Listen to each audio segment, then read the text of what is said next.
Fala, consciência! Tudo bem com você? Eu me chamo Alexandre Pereira e hoje vamos falar da EQM e da Bíblia. Será que a Bíblia aborda as experiências de quase morte? O que a Bíblia fala da vida após a morte? Mas antes de entrar nesses temas, eu peço que você curta esse vídeo se o teu interesse for em ajudar na divulgação desses temas na internet. Quanto mais curtidas, mais esse tipo de conteúdo fica relevante. E se você se interessa por temas como EQM, experiência de quase morte, fenômenos transcendentes e temas relacionados à expansão da consciência, então, por favor, se inscreva nesse canal. Assim você vai poder ver todos os vídeos novos e ficar por dentro desses assuntos.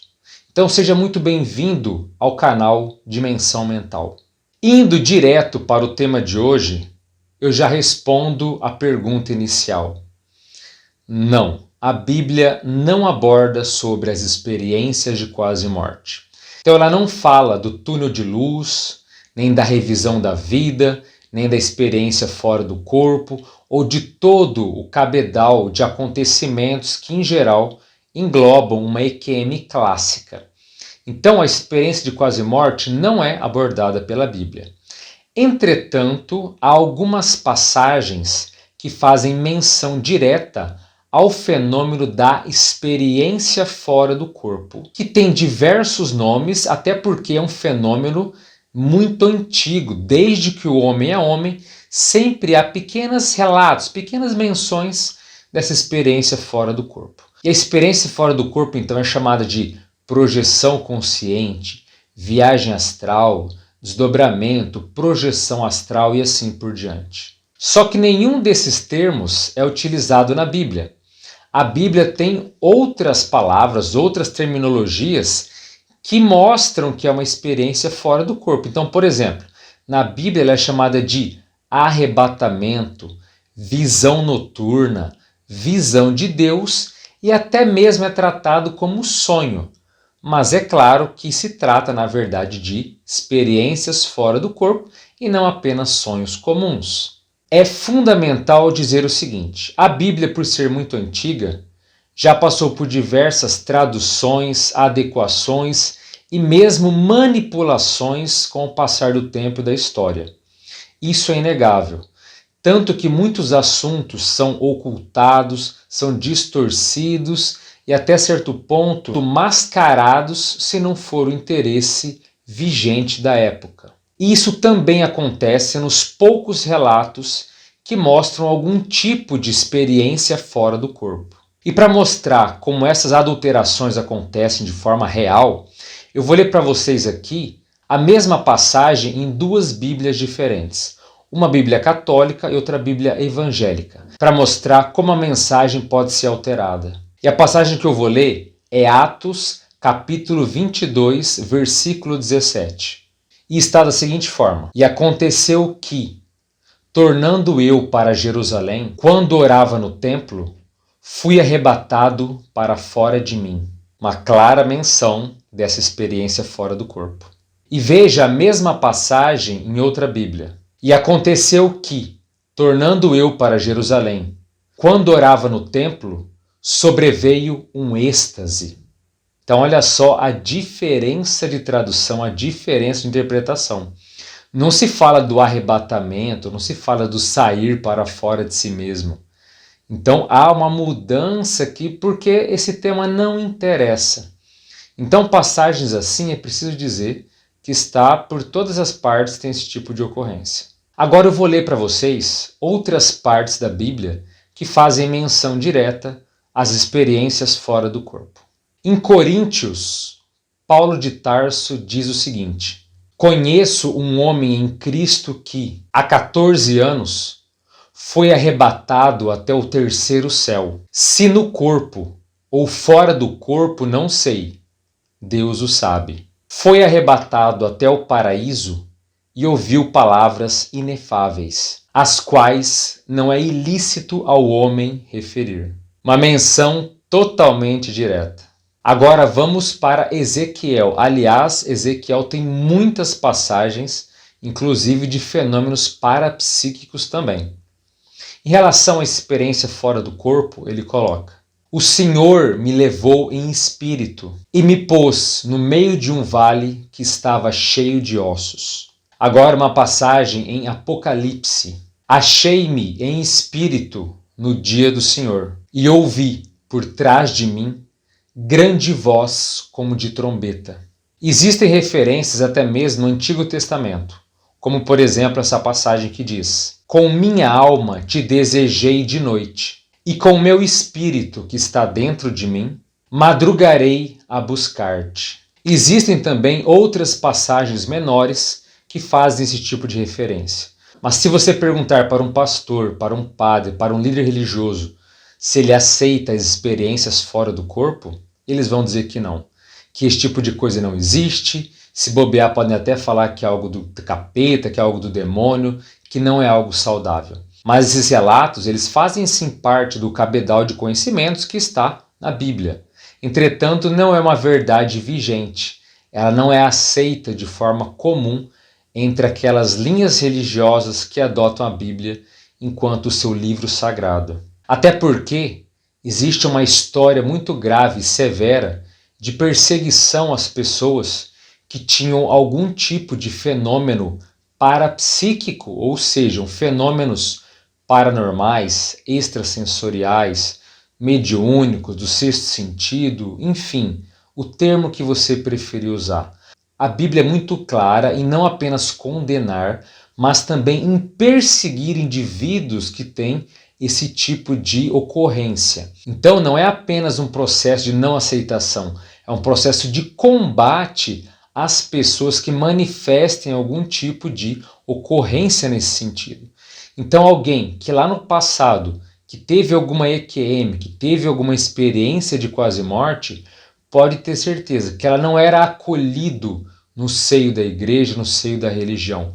Ela era inclusive perseguida e, se bobear, podia ser inclusive tratada como sendo uma pessoa maligna, uma pessoa então herege, por estar querendo dizer o que existe após a morte, por estar querendo ditar ou mesmo mudar certas ocorrências e dogmas que a igreja traz.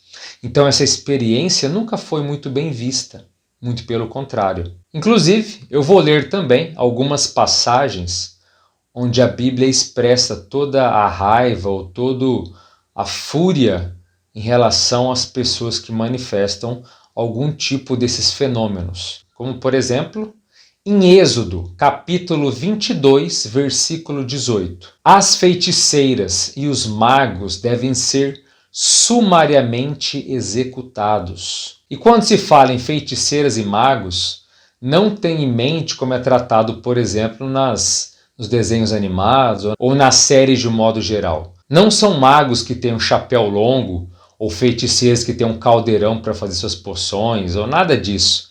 Simplesmente a pessoa ter algum tipo de, por exemplo, fenômeno da pré-cognição, da premonição, ou algum tipo mesmo de visão ou de experiência fora do corpo, enfim, qualquer pessoa que causasse algum tipo de espanto, algum tipo de confusão nas pessoas, já era classificada como feiticeira ou bruxa.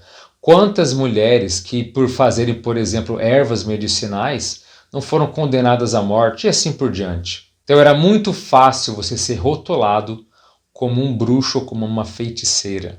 Outra passagem agora em Reis. Os profetas e os pressagiadores eram sumariamente expulsos onde apareciam. Agora, em Deuteronômio, os animistas e médiuns militantes, ou seja, os sensitivos, foram execrados e desterrados. Agora, em Levítico, os exercícios das faculdades parapsíquicas eram taxativamente proibidos. Agora, em Atos, os livros sobre a magia, o animismo e o parapsiquismo foram exemplarmente queimados em autos de fé. E ainda existem muitos mitos em torno da Bíblia. Um desses mitos diz justamente de que todo o conteúdo existente está dentro dela. No entanto, ela conta a história dos hebreus exilados. Basicamente isso. Então, se você vê onde é que está a história, por exemplo, da China ou do Oriente, que é uma história assim riquíssima, cheia de aprofundamentos e tudo mais, não está lá. Muitas coisas não estão na Bíblia. Não é só a experiência de quase morte que está ausente. Veja as galáxias, por exemplo. Ela não fala nada sobre galáxia, não fala nada sobre buracos negros. Naquela época ninguém sabia que esse tipo de coisa existia. Para eles o universo se resumia à Terra e às estrelas do céu, que eles nem entendiam muito bem o que era. Inclusive, vale dizer que lá é colocada que a Terra é plana. Inclusive isso. Sem contar a questão da própria criação do mundo. Então foi colocada a ideia de Adão e Eva e assim por diante. Mas ninguém sabia naquela época que existiram na Terra os dinossauros. A descoberta dos dinossauros é algo muito recente. Então não se sabia que na Terra viveram animais pré-históricos gigantescos por milhões de anos.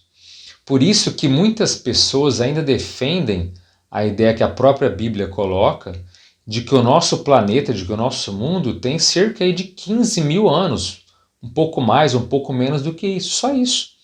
Então tudo surgiu com Adão e Eva e, quer dizer, será que o mundo tem só 15 mil anos? Veja, qualquer pessoa que entende, por exemplo, de geologia, de pedra, ela consegue ver que a Terra tem milhões de anos. Eu não vou nem dizer os bilhões de anos desde a sua criação, mas as rochas mostram facilmente milhões de anos, tá? Então, a própria questão da astronomia, facilmente se observa também que o universo tem bilhões de anos. Sem contar que, se você olhar para o mapa mundi, qualquer criança com algum mínimo de noção de formas consegue ver que, por exemplo, a América e a África, elas se encaixam, que um dia elas foram o mesmo continente. Então, olhar para os continentes já dá para ver que existiu uma união ali no passado. Agora, esses continentes se separaram em apenas 15 mil anos? Claro que não. Então, há mais do que evidências óbvias que o mundo não foi criado em 7 dias, que a Terra é muito mais antiga do que muitos religiosos afirmam, sem contar essa ideia de que a mulher foi criada da costela de um homem, quer dizer, a mulher já é quase que um apêndice masculino. Então, uma ideia um tanto quanto ultrapassada. Agora, é importante dizer que a Bíblia serviu como referência ou como sendo o melhor conteúdo que o ser humano conseguiu produzir durante uma época. Mas muita coisa está datada, está ultrapassada e não convém mais em função do nível de conhecimento que já chegamos. A própria Bíblia deveria ser um tipo de manual de ética. Entretanto, as coisas são bem diferentes do que isso. A Bíblia, por exemplo, não fala contra as guerras. Muito pelo contrário, em algumas passagens, ela é até a favor da própria matança daqueles que são diferentes do pensamento que eles tinham. Da mesma forma que ela não condena a escravidão. E se você analisar a história da escravidão, você vai ver que muitos líderes religiosos usavam a própria Bíblia como forma de validação da escravatura. Isso é terrível. E uma conclusão que é dura, mas que ela está presente na Bíblia, é de que a paz nunca foi, por exemplo, um valor para o cristianismo. Afinal, o próprio Jesus disse que ele não veio trazer a paz, mas sim que ele veio trazer a espada. Sem contar alguns processos de demagogia. Por exemplo, chegaram a fazer Bíblias blindadas, feitas de aço, para que pessoas pudessem levar durante a guerra, para que elas pudessem combater com aquelas Bíblias. Ou seja, uma grande demagogia em relação às guerras e ao processo aí beligerante, a questão do combate às outras populações. E um grande problema da atualidade é justamente a interpretação da verdade. Alguns anos atrás foi feito um levantamento e se chegou à conclusão de que existem mais de 33.800 linhas cristãs ao redor do mundo, ou seja, quase 34 mil interpretações diferentes do que é a realidade do universo. Se existisse 3, 4, 5 vertentes, já seria muito problemático. No entanto, quase 34 mil versões, para você ver como a unanimidade nunca foi presente. Então, qual é a interpretação correta? Qual é a interpretação mais justa? Nem isso é muito claro. E veja, o intuito aqui é justamente levantar o questionamento, levantar, dúvidas, levantar hipóteses e colocar aí questões que estão em aberto ou mesmo pouco entendidas em relação à Bíblia. E isso é muito saudável, é o questionar, a curiosidade, o querer entender. Não há nada de errado em relação a isso. Então, não acredite em nada, nem mesmo no que está sendo falado nesse vídeo. Reflita, tenha as suas próprias considerações pessoais. Isso é o mais sério, isso é o mais relevante. Agora, a própria EQM, a própria experiência de quase morte, ela cria uma grande dificuldade em relação ao dogma existente, que não pode ser mudado, que é a verdade absoluta, em relação à prática da pessoa. Quantas pessoas que saem do seu corpo, que têm uma experiência de quase morte e conseguem ver que a realidade não é bem como disseram para ela. O dogma não é necessariamente correto. Quantas vezes ela percebe distorções, ela percebe que as coisas são muito mais intensas e muito mais profundas do que disseram a ela. Então há sim um conflito entre crença e experiência. Inclusive tem um vídeo no canal, que eu vou deixar aqui na descrição, que fala da EQM e os problemas, os dilemas que a pessoa religiosa tem ao passar por esse tipo de experiência. Então o objetivo aqui não é falar mal, mas é questionar, que isso fique muito bem claro. Agora, a doutrinação, quando persistente, acaba criando uma espécie de lavagem cerebral nas pessoas. E elas começam a abominar todo tipo de raciocínio. Ou seja, elas são guiadas na fé religiosa, execrando qualquer tipo de questionamento, qualquer tipo de conclusão que não seja a verdade que disseram para ela. Isso é muito complicado, isso é até muito perigoso. Muitas pessoas bem intencionadas, pessoas muito bem qualificadas acabam caindo nesse sentido. Então ela acaba aceitando aquilo que dizem para ela, independentemente do que ela de fato pensa ou das experiências que ela teve. Sem contar que nos tempos atuais existem até as pessoas que têm uma certa religiosidade à parte. Então ela aceita alguma coisa, aquilo ela desconsidera, então ela vai meio que picotando, ela vai selecionando aquilo que ela gosta. E não é só de uma religião, não. Às vezes ela faz isso com várias, mas isso também não resolve o problema. Então você não pode ser um meio religioso, um meio católico, um meio evangélico, um meio hinduísta, um meio budista e assim por diante. Não dá. Ou você está naquela doutrina como um todo, ou você não está. Aí é que entram as autocorrupções. A pessoa quer se manter naquela religião, seja por uma questão de tradição familiar, seja pelo modelo que for mental que ela tenha. Mas ela aceita às vezes metade daquilo que é dito para ela. Veja, se você aceita algumas coisas, mas não tudo, alguma coisa está de errado.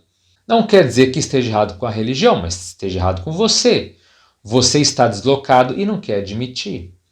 Então essa sinceridade, essa autenticidade, ela é muito importante. Porque muitas pessoas acabam tendo uma visão romântica e acabam, no final das contas, se tornando alguém fanático, que não aceita qualquer objeção àquilo que ela tem como a realidade suprema. Obviamente, você tem o livre-arbítrio de seguir o que quiser, ir para onde você se sentir melhor.